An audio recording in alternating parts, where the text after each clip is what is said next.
First off, I'm very humbled to be up here talking to you all today. For a living, I'm a motivational speaker, and I speak to thousands of professional athletes, from the biggest names to the smallest names. And when I saw Doc walk in here with the Congressional Medal of Honor, this is the first time in my life I got nervous to speak in front of a crowd. That's how much I respect this man up here. I was reading about this man back in the day, so I'd like to thank the VFW very much for giving me this award. It means more to me than anything I've ever received in my entire life. I'd like to thank my grandfather, Sergeant Jack Gardner, who is now deceased. This would be the happiest day of his entire life. Who never picked me up when I fell. She taught me how to get up when I was knocked down. I'd like to thank my uncle for always being there for me. I'd like to thank all of you out here who fought in these wars. You have no idea how big of a deal this is to me. I was not always this strong guy you see. I went through a lot of hard times in my life to get here today.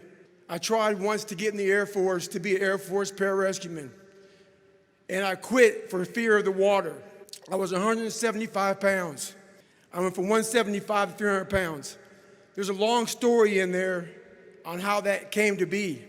But I sat around and read a book on the Medal of Honor. And those guys, all I wanted to be was an uncommon man. And my whole life, I was not that. Much worse than that. But I read stories about men like you, Doc, who had the courage to jump on grenades and stuff like that. So I came home one day from working at a job called Ecolab, where I sprayed for cockroaches. Made $1,000 a month, weighing 300 pounds. And I got home and I watched a show on Discovery Channel of guys carrying boats and logs, Navy SEAL training. And I decided to make a change in my life. And I called the recruiter up, and he asked me these questions. You had to meet a certain age, like a certain height and weight limit. I was 6'1" and 300 pounds. 7 other recruiters laughed at me. One recruiter finally said, "Come on in, I'm too busy to talk to you on the phone." I walked in the recruiter's office, and he looked at me and he said, "You're fat and you're black." I said I wanted to be a Navy SEAL. I didn't know there'd only been 35 African-American Navy SEALs at that time in over 70 years. He said I basically had to lose 106 pounds in less than 3 months because of my age. I was getting too old.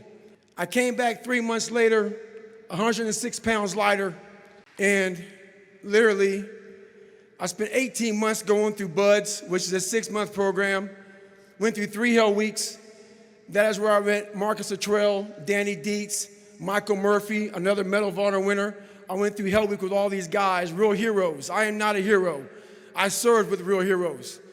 And from there, I went on to raise over $2 million for the Special Operations Warrior Foundation. But I'm going to end you with this right here. I have the most respect I can possibly muster up for all of you in this room. I know what it takes to be a combat soldier, and I used to look for courage. I thought courage was a man who won the Medal of Honor. It is. But courage is a man who's willing to put those boots on every single day of his life to go out there and fight for this country where nobody even knows what the hell they're doing or where the hell they're at. You do it for the man beside you. Thank you.